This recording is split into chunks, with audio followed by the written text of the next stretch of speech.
Bulchiinsi magaalaa Finfinnee yaadannoo artist Haacaaluu Hundeessaaf jedhamuun paarkii waggaa tokko dura Finfinneetti eebbisiifamee guyyaa har'aa gara moggaasa paarkii Afrikaatti jijjiirame. Guutuu gabaasichaa qindeessinee jirra. Godina Baalee Bahaa Aanaa Sawweenaa gandoota aanichaa 29 keessatti hongee bu'een beeyladoonnii fi uummanni miidhamuun deeggarsa lubbuu baraaruu atantamaa barbaadu. Waraana bilisummaa Oromoo qallabdaa fi deeggartii jechuun godina addaa saba Oromoo Walloo aanaa Harxummaa Furseef godina Wallagga Lixaa aanaa Jimmaa Arjoom keessatti loltoonni bulchiinsa Abiyyi Ahmad lubbuu dargaggootaa balleessaa jiru. Gabaasa bakkeewwan lamaanii Faayisaa Eliyaas qindeesse. Murteen mana maree mirgoota namoomaa UN tibba darbe Itoophiyaa irratti murteesseen dhaabbilee mirga ilmaan namaaf falman kanneen akka Amnesty International fi Human Rights Watch gammachiisus Itoophiyaa gaddisiisee jira. Itoophiyaan maaliif gaddite? Muhammad Fantaallee bal'inna qindeessee jira. Sirni biltsiginnaa hanqina mallaqaa isa mudate furuuf qarshii biiliyoona hedduun maxxansaa akka jiru beekame. Tarkaanfiin kun qaala'insa jireenyaa hammeessuun sirna gabaa biyyattii raafamaa jiru caalattuu hammeessuuf akka jirus dubbatamaatii jira. Hoogganaan olaanaan dhaabbata fayyaa addunyaa Dr. Tedros Adhanom biyyoonni addunyaa yoo waliin hojjetan bara 2022 kanatti COVID-19 ni mo'anna jechuun ibsanii jiru. Na'iimaa Umar gabaasa qindeessite qabdi. Amajjii 2 bara 2022 guutuun oduu har'aa jechaan. Oduu idileetiin isinitti himaan Faayisaa Eliyaas. Yaadannoo artist Haacaaluu Hundeessaaf jedhamuun paarkiin waggaa tokko dura Finfinneetti eebbifame. Guyyaa har'aa moggaasa paarkii Afrikaa ijootti jijjiirame bakka kantiibaan Finfinnee Aadde Adaanach Abeebee jiranitti eebbifame. Paarkiin Haacaaluu Hundeessaa kun naannoo Irreecha Hora Finfinnee fi Hoteela Hiiltan jidduutiin gama bahaa biiftuun ammoo ministeera Haajaa Alaa fuula duratti kan argamudha. Oduun kun akka itti aanutti isiniif dhiyaata. Artist Haacaaluu Hundeessaa erga wareegamee waggaa tokko ol ta'us yaadannoo isaa ilaalchisuun waadaawwan gama mootummaatiin yeroo sana seenaman keessaa hedduun otoo hin raawwatamin har'a dhaqqabanii jiru. Waadaawwan yaadannoo artist Haacaaluu Hundeessaa ilaalchisuun yeroo sana seenaman keessaa gurguddoon ijaarsa siidaa warqeerraa tolfamanii fi ijaarsa siidaa magaalaa keessatti mul'atu akkasuma maqaa dhaabbilee misooma adda addaa moggaasuun warra muraasa. Kantiibaa magaalaa Finfinnee duraanii kan ta'e Injiinar Taakkalaa Uumaa Bantii siidaa yaadannoo guddaa ijaarsisuuf akkuma waadaa seeneen paarkii guddicha Finfinnee naannoo Hoteela Hiiltanitti maqaa paarkii Haacaaluu Hundeessaa jedhu moggaasisuun sirna eebba paarkichaa irratti maatii artist Haacaaluu Hundeessaa afeeruun paarkicha ifaan eebbisiisee ture. Paarkiin Haacaaluu Hundeessaa kun naannoo Irreecha Finfinnee fi Hoteela Hiiltan jidduutiin gama bahaa biiftuun ammoo ministeera Haajaa Alaan fuula duratti kan argamudha. Bara bulchiinsa Dargii keessa bakki paarkii kanaa siidaa leelinii kan ofirraa qabu yoo ta'u dhufaatii Adduwaayii booda siidaan leelinii irraa buqqaafame hamma gaafa paarkii Haacaaluu Hundeessaa jedhamee moggaafamutti qabiyyeen lafichaa daangeffamuun marfata magariisa ta'e waggoota hedduuf kan ta'aa turedha. Paarkiin bal'aan maqaa artist Haacaaluu Hundeessaatiin moggaafamee ture kun bakka lamatti kan hiramu yoo ta'u fuula dura Hoteela Hiiltan irraa eegale hamma fiixee masara mootummaatti kan amma paarkii Andinnat jedhamee moggaafame bira ga'utti lafa magariisa daawwannaa fi bashannanaaf banaa ta'u. Fuula dura Hoteela Hiiltan irraa hamma addabaabaayii Bataskaana Istifaanositti ammoo bakka ijaarsa siidaa artist Haacaaluu Hundeessaa akka ta'utti miidiyaalee mootummaatiin gabaafamee ture. Injiinar Taakkalaa Uumaa Bantii maatiin artist Haacaaluu Hundeessaa bakka argamanitti paarkiin Haacaaluu Hundeessaa bara 2021 keessa kan eebbisiifame yoo ta'u yeroo sanitti maatiin artist Haacaaluu Hundeessaa sagantaa eebba paarkicha irratti argamuun haasaa taasisuun isaanii ni yaadatama. Kaabinoonni biltsiginnaa yaadannoo artist Haacaaluu Hundeessaatiif siidaa ijaarsifna jechuun uummatarraa birrii miiliyoona 200 ol ta'u walitti qabuun isaanii kan yaadatamudha. Haa ta'u malee hanga ammaatti gama mootummaatiin siidaan artist Haacaaluu Hundeessaatiif dhaabbate tokkolleen hin jiru. Eebba albama artist Haacaaluu Hundeessaa sadaffaa maal mallisaa jiru ilaalchisuun siidaan dhagarraa tolfame saaqamuuf ture kan artist Haacaaluu hin madaalleedha jedhamuun komeen uummatarraa waan itti ka'eef adda citee ture. Yaadannoowwan muraasa maqaa artist Haacaaluu Hundeessaatiin namoota dhuunfaa fi dhaabbilee adda addaatiin ijaaraman immoo bakka garagaraatti diigamaa jiru. Magaalaa Ambootti masaraan mootummaa durii gadaambaa artist Haacaaluu Hundeessaa jedhamuun moggaafamuuf dhagaan bu'uuraa kan kaa'ame ji'a dabre keessa ibiddaan gubamee jira. Yuunivarsiitii Ambootti sababa kaampaasiin tokko maqaa isaatiin moggaafameef akkasuma siidaan dhagaarraa artistaa Haacaaluu Hundeessaatiif ijaarameef jecha pirezidaantii Yuunivarsiitii Amboo yeroo sanii Dr. Taaddasee Qanaan aangoo irraa ari'amanii jiru. Yeroo ammaa kana ammoo paarkiin guddichi paarkii Haacaaluu Hundeessaa jedhamuun Finfinneetti bu'uureffamee ture. Maqaan isaa jijjiiramuun paarkii Afrikaa jedhamee eebbifamee jira. Torbaan dabre ajjecha artistaa Haacaaluu Hundeessaatiin kan shakkamte Laamroot Kamaal manni murtii bilisa jechuun ishii baasuun ni yaadatama. Oduu keenyatti aanuun godina Baalee Bahaa Aanaa Sawweenaa gandoota aanichaa 29 keessatti hongee bu'een beeyladoonni 400,000 fi 80,000 ol miidhamuun himame. Gandoota aanichaa 29 keessatti hongeen kun kan bu'e yommuu ta'u gandoota 25 keessatti hammaatuun uummataa fi beeyladoonni deeggarsa lubbuu baraaru hatattamaa barbaadu jiraataan aanichaa OMN bilbilaan dubbise. Siraaj Sabaaf immoo garasitti bilbiluwwan qindeeffate qaba. Godina Baalee Bahaa Aanaa Sawweenaa gandoota aanichaa 29 keessatti hongee bu'een beeyladoonni 400,000 fi 80,000 ol miidhamuun himame. Gandoota aanichaa 29 keessatti hongeen kun kan bu'e yommuu ta'u gandoota 25 keessatti hammaatuun uummataa fi beeyladoonni deeggarsa lubbuu baraaruu hatattamaa barbaadu jedham jiraataan aanichaa OMN dubbise. Deeggarsa namoomaa uummanni Oromoo taasisaa jiruun alatti deeggarsi mootummaa fi qaamolee birootiin uummataaf taasifamuu dhabuun balaa kana kan hammeesse ta'uu dubbata jiraataan aanichaa kun. Lakkoofsaan yeroo dhiyootti daran beela'anii miidhaman jedhanii kan isaan qopheessan gataadhaan wannoonni isaanii warroonni ogeeyyiin kan qopheessan horii 487 fi 37 kan yeroo dhiyootti beela'an jedhanii isaan jedhanii kan amma immoo beela'anii akka malee miidhamanii jiran immoo horii 12,000 fi 332 kan beellada harki caalu uummata qadumeera amma baraaruudhaaf ogummaa qaayoo kan qabu ta'e malee amma immoo beelti uummata keenya immoo qajeelcha harka qabdii beela kana ammoo gandoota 29 keessaa yoo xiqqaate gandoonni 25 gargaarsa yeroo atattamaan barbaada jechuudha. Balaa hongee kana qolachuun waajjirri sodaa balaa godina Baaleef kan Oromiyaa waan hojjete qabaa jennee jiraataa kana kan gaafanne yoo ta'u akkas jechuun nuuf deebise. Yeroo isaan gabaasuuf deemanitti qaamni siyaasaa hin dhorga waan kana. Qaamni siyaasaa fitiif jecha akka namni waan sanii gabaasee miidhaa irratti gabaasuu hin jaalatan midhaan sababa gargaarsaatiin dhufe fandii adda addaatiin karaa qophiitti sabalaatiin dhufu jira. Isa kana ammoo sababa waraana kanaatiin raayyaa ittisa biyyaa gargaartan jedhanii ganda tokkorra ganda 29 keessa ganda tokkorra birrii 300 kaa'anitti akka gargaarsa raayyaa ittisa biyyaatiif jedhanii guuran uummatarra. Inni kun ammoo ganda 29 keessa ganda 29 keessa 300 ganda tokkorra kaa'amu gara miliyoona 8 fi 300 fi 70 kan galii isaan irraa fuudhan jechuudha. Hooggantoonni godinaa fi aanaa deeggarsa raayyaa ittisa biyyaaf kan oolu birrii 300 ganda tokko irratti ramaduun yeroo hawaasni mallaqa kana kafaluu dadhabe deeggarsa namoomaa qaamolee garaagaraatiin uummataaf dhiyaataa ture uummata dhoowwachuun abbootii qabeenyaatti gurguruun bakka birrii sanii buusan jechuun dubbata. Godinicha keessatti aanaaleen gammoojjii hundi balaa hongee kanaan dhahamuun rakkoo keessa jiru. Bulchiinsi mootummaa naannoo Oromiyaa hongee bu'ee kana qolachuuf deeggarsi uummataaf taasise hanga ammaatti hin jiru. Oduu keenya gama birootiin godina addaa saba Oromoo Walloo Aanaa Harxummaa Fursee keessaa namoonni 2 humnoota raayyaa ittisa biyyaatiin guyyootaan dura butamuun erga hidhaman booda guyyaa dheengaddaa muddee 31 bara 2020 takka mana hidhaa keessaa baafamanii ajjeefamanii jiru. Namoonni ajjeefaman kunneen ammoo ola deemtoota ganna 16 fi 15 yoo ta'an ganda tarree awwaaraa jaamu keessaa 5dhaaf soorata geessitu sababii jiruun qabamanii mana hidhaa caffaa roobitti jaamutti hidhamuun ergasii ammoo iddoo intalee jaamutti geeffamanii rashanamanii namni haala garasitti mudate itti dhiyeenyaan beeku kan OMN'tti hime.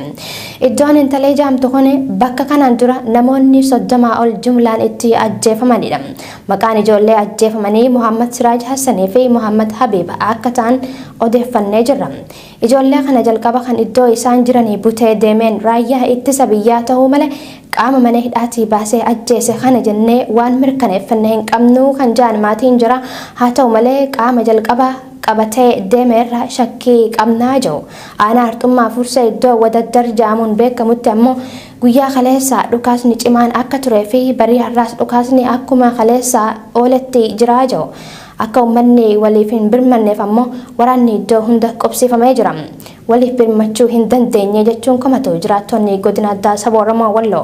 Walloo keessatti sababii tajaajilli neetworkii sirnaan hojjechaa hin jirreef haalli garasitti mudate guyyarraa guyyatti jala buunee gabaasuu hin dandeenye. Haa ta'u garuu haalli nageenya godinicha jiru hedduu hammaataa ta'uu odeeffannee jirra.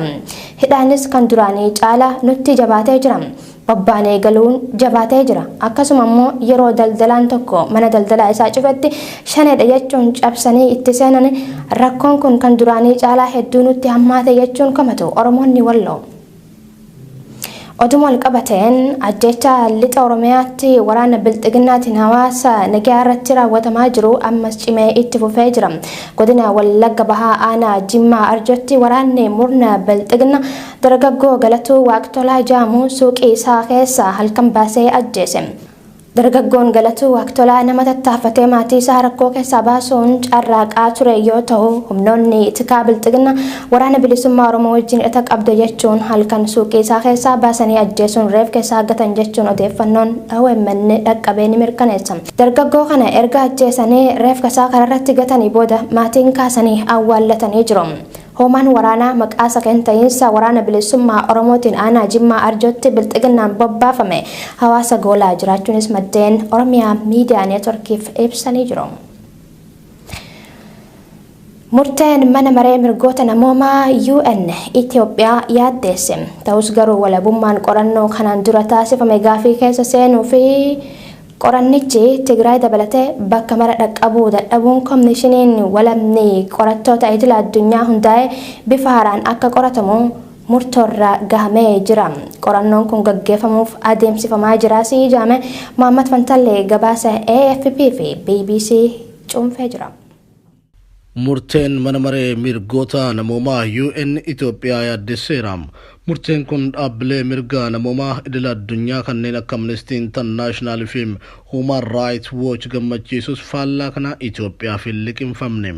Manni maree mirgoota namoomaa UN dhimma Itoophiyaa irratti addatti marii gaafa waame qaamolee yaaddoo ibsan keessaa tokko Komishinii mirga namoomaa Itoophiyaati. Waraana kaaba Itoophiyaatti waggaa ol tureen sarbamiinsa mirga namoomaa gama hundaan raawwatame. Komishiniin mirga namoomaa Itoophiyaa fi komishiniin olaanaan mirga namoomaa UN waliin ta'uun qorannoo waloo geggeessanii turan. Haa ta'u malee walabummaan qorannoo taasifamee gaaffii keessa seenuu fi qorannichi Tigraay dabalatee bakka mara dhaqqabuu dadhabuun komishiniin walabni qorattoota idil addunyaa hundaa'ee bifa haaraan akka qoratuun murtoorra gahamee jira. Murtee qorannoo lammaffaa amma komishiniin mirga namoomaa UN murteesse kanatti Itoophiyaa fi komishiniin mirga namoomaa isiitis gammachuu hin qaban. Finciltoonni Tigraay komishiniin mirga namoomaa Itoophiyaa walabummaan qabu jechuun himataa turanis murtee kanaan gammachuu ibsatan.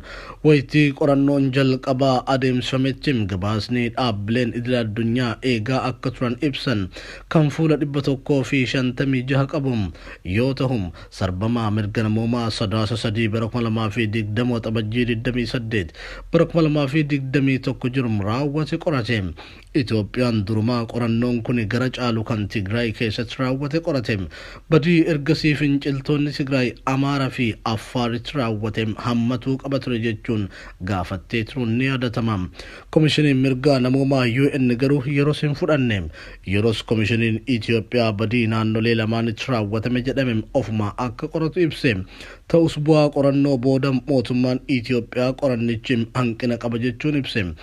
Kunis ta'um qorannicham akka fudhatu ibsee ture. Qaamoleen lamaan qorannoo waloo taasisan mataan isaanii qorannoon dabalataa akka barbaachisu akeekanii jiru. Sababni isaa bakkeewwan hin qoratamne waan jiraniif lollis itti fufuusaatiin wal qabateeti qorannoo kana kan akeekan. Gaanfa Afrikaatti qorattuun dhaabbata Human Rights Watch Laatishiyaa Baader qorannoon jalqaba taasifame hunda galeessaa miti jechuun BBC'tti himtee turte. Gaafa qorannoon waloo ifateen komishinarri mirga namoomaa UN Michelle Bachelet adeemsi itti gaafatamummaa ifaa fi amanamaa ta'e yoo Itoophiyaatti dhibeen qorannoon idil addunyaa walabatee akka barbaachisu himanii turan. Manni maree mirgoota namoomaa UN dhimma Itoophiyaa irratti addatti marii gaafa waame qaamolee yaaddoo ibsan keessaa tokko komishinii mirga namoomaa Itoophiyaati. Jalqabuma Itoophiyaan adeemsa marii manni maree mirga namoomaa UN waamen mormii ibsachaa turte. Waamichi qorannoo lammaffaa kan dhiyaate gamtaa Awurooppaatiin. Walgahiin kun waamamuun guyyoota muraasa dura qondaalli olaanaan dhimma alaa gamtichaa Joseph Borrell sarbama mirgaa Itoophiyaa keessa jiru dhaabsisuuf tarkaanfiin fudhatamuu dhabuu himan. Kunis sababa miseensota mana maree alaa gamtaa Awurooppaa keessaa tokkummaan hin jirreef jedhan. Qondaalli kun biyyoonni gamtichaa Itoophiyaa akka qoqqoban waamicha taasisaa turanii jiru. Walgahii addaa waamame kanarratti garee idil addunyaa hundeessuu fi falmii cimaatu taasifame. Miseensota mana marichaa gidduus qoodinsi mul'ateera. Xumurarra biyyoonni miseensa mana marichaa 21 yaada murtii garee idil addunyaa hundeessuuf dhiyaate yoo deeggaran 15 mormanii 11 ammoo sagalee dhoowwatan. Itoophiyaan ammoo jalqabuma walgahii waamamuu isaatii fi murtee darbu kan fudhanne ibsitee jirti. Finciltoonni Tigraay murtee kana ammoo fudhatanii jiru.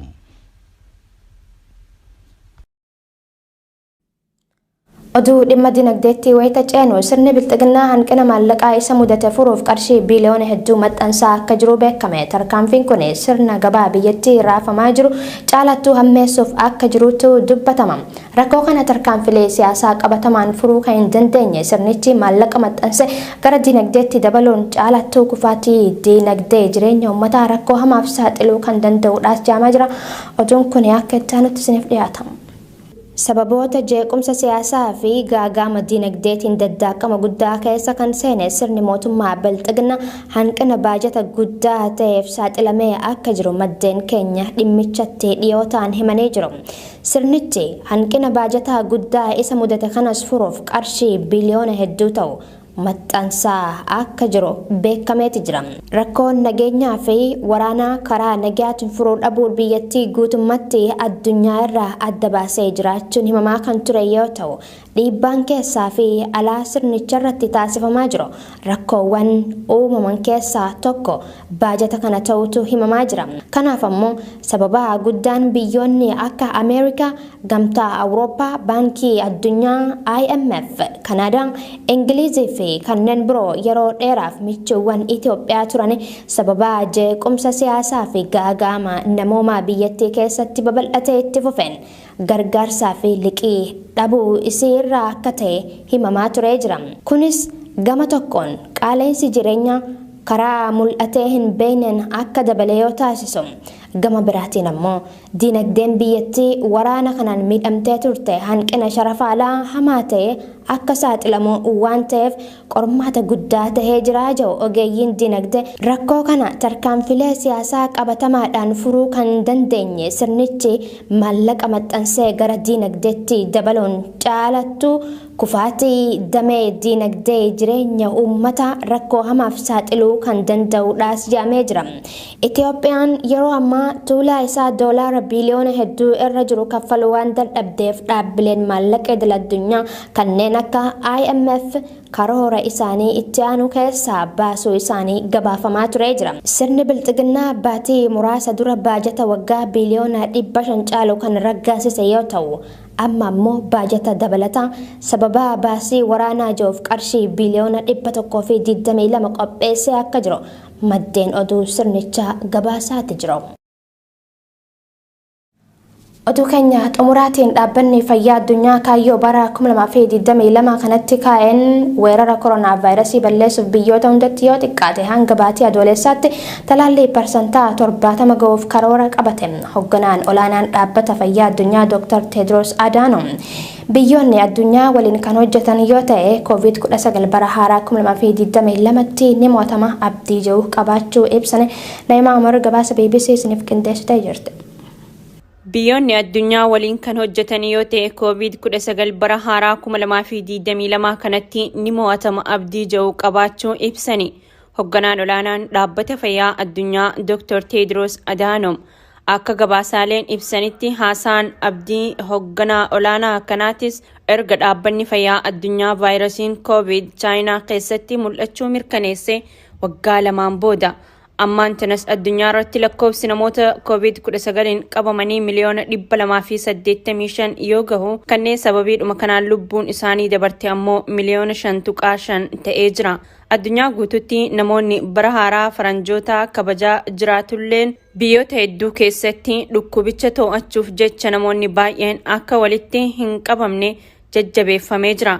Dr. Tedros Adhanom ammaan tanatti koronaa vaayirasii wal'aanuuf daandiiwwan fooyya'oon jiraachuu kaasuun qoodiinsi talaallii haqa qabeessa hin taane ammoo vaayirasicha haala isaa gaggeeddaruun akka uumamuuf carraa uumee fi jiraa ja'ani. Biyyoota tokko keessatti dhiphinni fi kuusaan talaallii haqa qabeessa hin taane dagaagee jira. Kanaafuu uumamuu gosa Omikrooniif haala mijataa uumee jira. Haaluma vaayirasichi of jijjiiraa dhufuun dandeettiin to'annoo fi dursanii raaguu keenya hir'ataa adeemaa ja'ani Dr. Tedros. Itti dabaluunis yoo haqa qabeessummaa dhaabne weerarichas ni dhaabnaa ja'ani.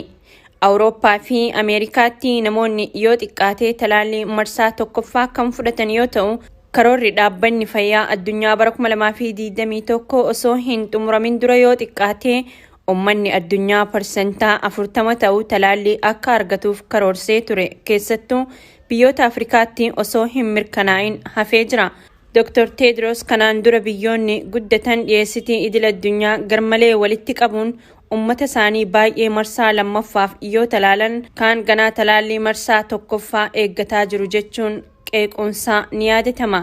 Dhaabbanni fayyaa addunyaa kaayyoo bara 2022 kanatti kaa'een weeraricha balleessuuf biyyoota hundatti yoo xiqqaatee hanga baatii adoolessaatti talaallii parsantaa 70 gahuuf karoorfatee jira.